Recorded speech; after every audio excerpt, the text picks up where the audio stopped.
Hello guys, आप लोग कैसे हैं? आई आप लोग अच्छे होंगे। देखिए आज हम खाने में क्या बनाए हैं। बिना लहसुन प्याज का चावल,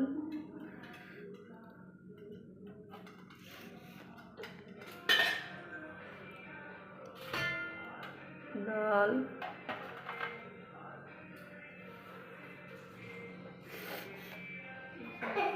घी, आलू गोभी का सब्जी,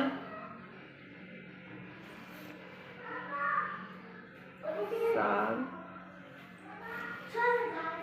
हरा मिर्च,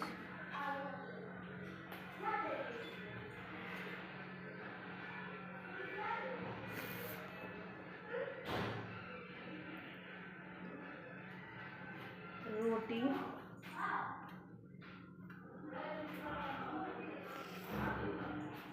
प्रसाद है,